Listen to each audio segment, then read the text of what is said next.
Good morning all of you. स्वागत है आप सभी का एक बार फिर से ऑनलाइन क्लासेज में। हम पढ़ रहे हैं BA सेकेंड ईयर की ज्योग्राफी, जिसके अंतर्गत मानव भूगोल का अध्ययन कर रहे हैं। और पिछले कुछ कक्षाओं में हमने ग्रामीण बस्तियों का अध्ययन किया था। ग्रामीण बस्तियों के प्रतिरूप किसे पाए जाते हैं, ग्रामीण बस्तियों की क्या क्या समस्या हैं, इन सभी के बारे में हमने पिछली कक्षा में डिस्कस किया था।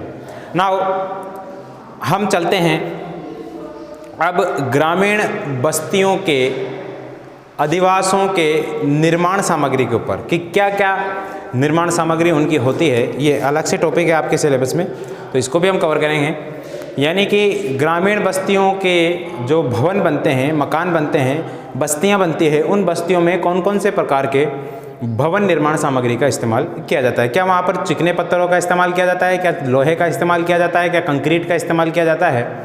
देखिए, जैसा संसाधन प्रदेश होगा उसी प्रकार से वहाँ मकानों की स्थिति होगी। जैसा सामाजिक आर्थिक परिवेश होगा वैसे ही वहाँ पे मकानों की स्थिति होगी।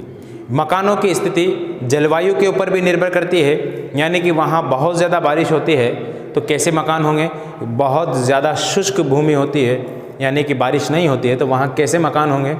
बहुत ज़्यादा बाढ़ें आती है, भूकंप आते हैं तो वहाँ अलग अलग प्रकार के स्ट्रक्चर हमको मकानों के देखने को मिलेंगे। भवन निर्माण सामग्री वहाँ पर अलग अलग होगी। तो हम आज पढ़ेंगे ग्रामीण बस्तियों में ग्रामीण बस्तियों में भवन निर्माण सामग्री।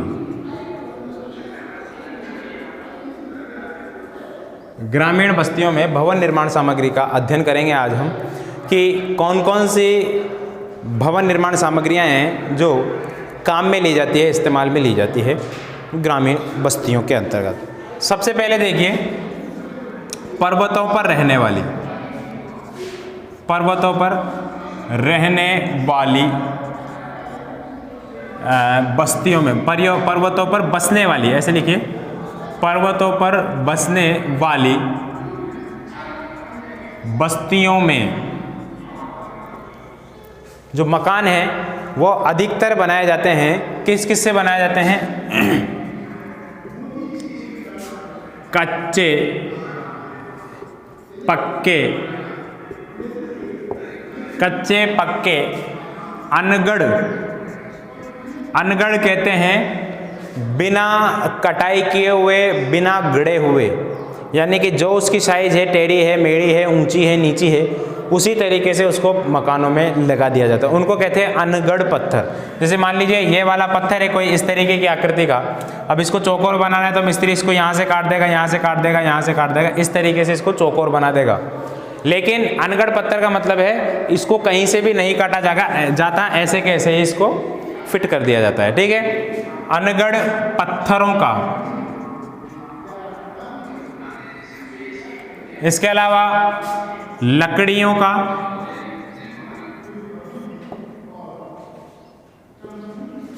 लोहे के रोड का,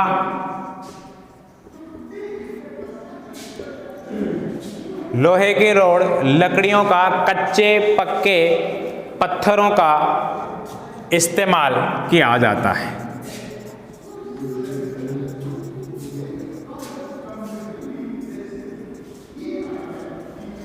बात समझ में आ रही होगी आपके? जो ग्रामीण बस्तियों में पर्वतों पर रहने वाले लोग हैं वो अपने मकानों में कच्चे पक्के पत्थरों का इस्तेमाल करते हैं, अनगढ़ पत्थरों का इस्तेमाल करते हैं, लकड़ियों का इस्तेमाल करते हैं, लोहे की रोडों का इस्तेमाल करते हैं। इन सभी के इस्तेमाल के द्वारा वो क्या बनाते हैं? अपने मकानों को बनाते हैं। ठीक है, फिर दूसरे देख लेते हैं हम, मैदानों में रहने वाली बस्तियों में, मैदानों में रहने वाली, बसने वाली लिखना, बस्तियों में, मैदानों में रहने वाली बस्तियां किसका इस्तेमाल करती हैं? कच्ची पक्की ईंटों का, कच्ची और पक्की ईंटों का। इसके अलावा मिट्टी का, चूना पत्थर का, सीमेंट का, पत्थरों का अगर बस्तियां जलोढ़ क्षेत्रों में बनी हैं, समतल मैदानों के अलावा जलोढ़ क्षेत्रों में बनी है, जैसे मान लीजिए यूपी में, बिहार में, वहाँ पे आप अगर जाओगे तो अगर नदी के आसपास वाले क्षेत्रों को देखेंगे तो आप यकीन मानिए वहाँ पे किसी भी मकान में आपको किसी भी प्रकार का कोई पत्थर नज़र नहीं आएगा। नालियाँ, जो सरकारी नालियाँ होती है वहाँ भी आपको पत्थर नहीं मिलेगा। घर की दीवारें जो होती है और दीवारों के ऊपर जो खिड़की और दरवाज़ों के ऊपर जो पत्थर रखा जाता है, ये वाला पत्थर, ये भी आपको पत्थर नहीं मिलेगा वहाँ पे, ठीक है ना। इस बात को आप यकीन जानिए, मैं भी जाके आया हूँ ऐसे क्षेत्रों में, मेरा अनुभव कहता है ये कि आपको पत्थर नाम की कोई चीज़ वहाँ पे देखने को नहीं मिलेगी।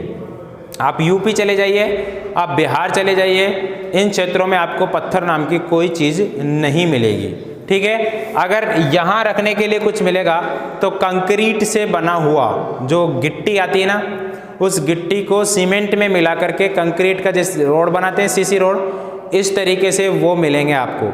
और गिट्टी भी बहुत कम मिलती है, गिट्टी की जगह वो ईंट के चुर्रों का, ईंट के टुकड़ों का इस्तेमाल करते हैं। यहाँ तक कि मकान के ऊपर जो आरसीसी डलती है, उस आरसीसी में भी कंक्रीट की बजाय वो किसका इस्तेमाल करते हैं, ईंट के टुकड़ों का इस्तेमाल करते हैं। सीमेंट और ईंट के टुकड़ों को उन जालों में फंसा करके वो घर की आरसीसी बनाते हैं, ठीक है। इसी तरीके की वो खिड़की दरवाज़ों के ऊपर रखने के लिए पट्टियों का निर्माण करते हैं।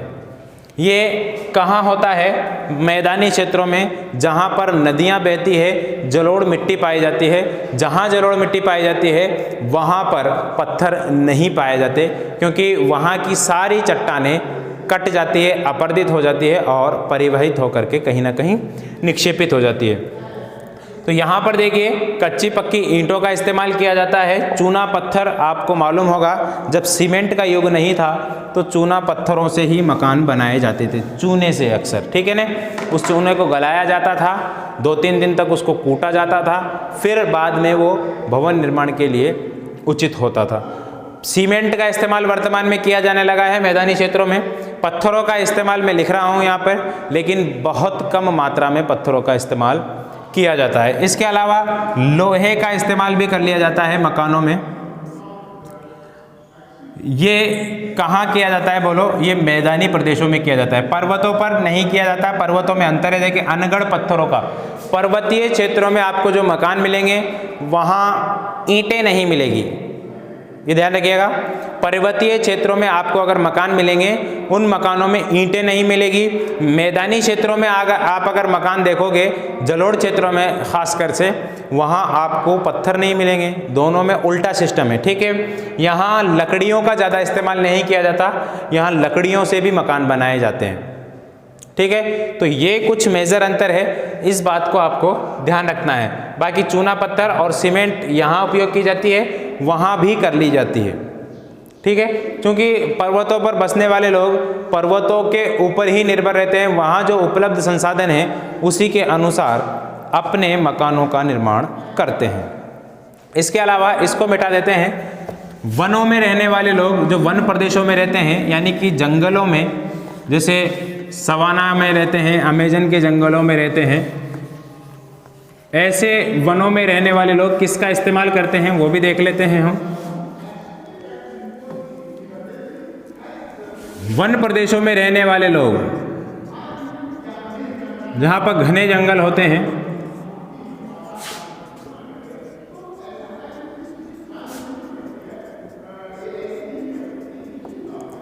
अपने मकानों को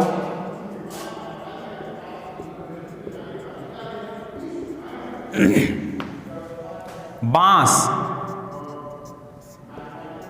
बल्ली, बम्बू जिसको बोलते हैं, बांस, बल्ली, और तख्तों, पत्तों, झाड़, घास फूस आदि का इस्तेमाल अपने घरों को बनाने में करते हैं। बोलो बात समझ में आ रही है ना? ज़्यादा मुश्किल नहीं है। अपने घरों को बनाने के लिए बांस का इस्तेमाल करते हैं, पत्तों का इस्तेमाल करते हैं, बल्लियों का इस्तेमाल करते हैं, ठीक है।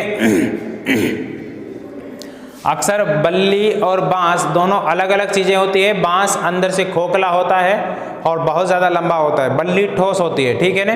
बल्ली आपने देखी होगी, अक्सर हमारे जो आरसीसी वगैरह डलती है उनमें उस छत को रोकने के लिए बल्लियों का इस्तेमाल किया जाता है जो ठोस होती है, ठीक है। बांस एक खोखला होता है, आप सब उससे परिचित है। तख्ते होते हैं, यानी कि जो लकड़ियों के बड़े बड़े तने होते हैं, उन तनों को बिल्कुल फ्लैट आकार में काट दिया जाता है। जैसे मान लीजिए ये कोई तना है, इस तने का ये ऊपरी वाला जो छोर होता है, ये इसको इस तरीके से काट के हटा दिया जाता है, तो ये तख्ते के रूप में बच जाता है, ऐसा फ्लैट। इनका इस्तेमाल किया जाता है। इसके अलावा पत्तों का इस्तेमाल किया जाता है, झाड़ का, घास फूस का इस्तेमाल किया जाता है वन क्षेत्रों में मकान बनाने के लिए, ठीक है। ज़्यादा मुश्किल नहीं है, समझ में आ रही है बातें।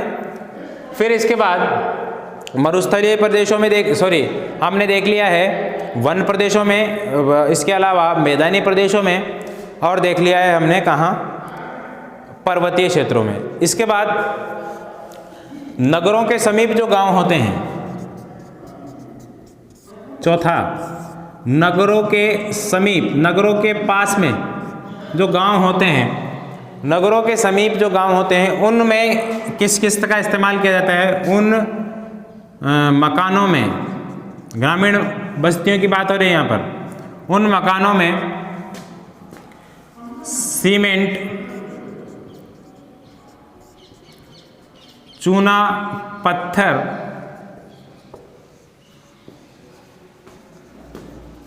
और लकड़ी का इस्तेमाल मकान बनाने में कैसे किया जाता है? देखिए, पहले के ज़माने में मकानों को लकड़ी के मकानों को बनाए जाने की अधिकता थी, बहुत ज़्यादा मात्रा में बनाए जाते थे। वर्तमान में मकानों में लकड़ी लगाने का क्रेज़ कम हो गया है, लेकिन फिर भी वर्तमान में जो दरवाजे होते हैं, खिड़कियां होती है, बहुत से लोग लकड़ियों के लगाते हैं, ठीक है। वो लकड़ी बहुत स्पेशल होती है, जो हाई प्रोफाइल लोग लगाते हैं। उस लकड़ी में कभी मोड़ नहीं आता, वो लकड़ी कभी फूलती नहीं। इस प्रकार की लकड़ी होती है जो ठंडे प्रदेशों में जो पेड़ पाए जाते हैं नरम लकड़ी के, उनसे अक्सर बनाए जाते हैं, ठीक है। जैसे कि चीड़, देवदार, फर, स्पुर, इनके जो पेड़ होते हैं उनकी लकड़ी बहुत कीमती लकड़ी मानी जाती है, इमारती लकड़ी जिनको बोलते हैं, ठीक है। इमारतों में अक्सर काम में ली जाती है। इनमें चूना पत्थर, लकड़ी, इसके अलावा ईंट, कच्ची और पक्की दोनों, कच्ची और पक्की, इसके अलावा कच्चे और पक्के पत्थरों, कच्चे पक्के पत्थरों, इसके अलावा ये चीज़ इसमें आएगी, जो अकेली इसी में आएगी, शीशे। शीशों का इस्तेमाल भी किया जाने लगा है मकानों को बनवाने में। अक्सर शीशों का इस्तेमाल कौन सी ग्रामीण बस्तियों में किया जाता है? जो बस्तियां शहर के करीब होती है, उस पर क्या है, नगरीकरण का प्रभाव होता है। साथ ही साथ दूसरा कारण ये होता है कि ये सब चीज़ें उनको शहर से आसानी से प्रोवाइड हो जाती है, वहाँ से इन चीज़ों को वो आसानी से मंगवा सकते हैं। शीशे, ग्रेनाइट, इसके अलावा चिकने पत्थर, टाइल्स। ये टाइल्स काई की बनी होती है? देखिए, टाइल्स बनी होती है मिट्टी की, ठीक है। उनके ऊपर कागज़ की लुगदी का भी इस्तेमाल किया जाता है, साथ ही साथ उन पे प्रिंटिंग कर दी जाती है, फिर लेमिनेशन करके वो सारी सिस्टम होता है। तो ये टाइल्स का इस्तेमाल भी किया जाता है। चिकने पत्थरों का, ग्रेनाइट वगैरह आप सभी परिचित हैं इनसे, संगमरमर के पत्थर होते हैं। इसके अलावा कोटा स्टोन वगैरह है जो फेमस है। इन सभी चीज़ों का इस्तेमाल कर लिया जाता है, कहाँ पर? नगरों के समीप। इसके अलावा लोहे का इस्तेमाल किया जाता है।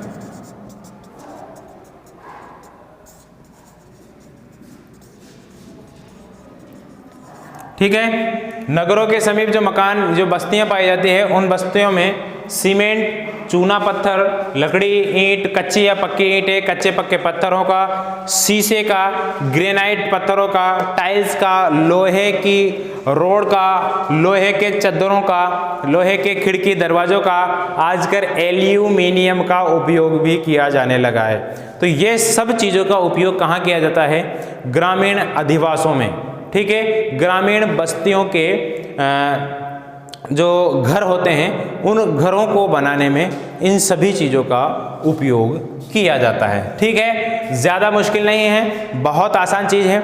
अगर हम पूछ लिया जाए कि मरुस्थलीय क्षेत्रों में जो ग्रामीण बस्तियां पाई जाती है उनमें कौन से किन चीज़ों का इस्तेमाल किया जाता है, तो उनमें रेत का इस्तेमाल अक्सर किया जाता है। रेत के साथ मिट्टी का इस्तेमाल किया जाता है, क्योंकि मिट्टी आसानी से मिल जाती है आसपास में।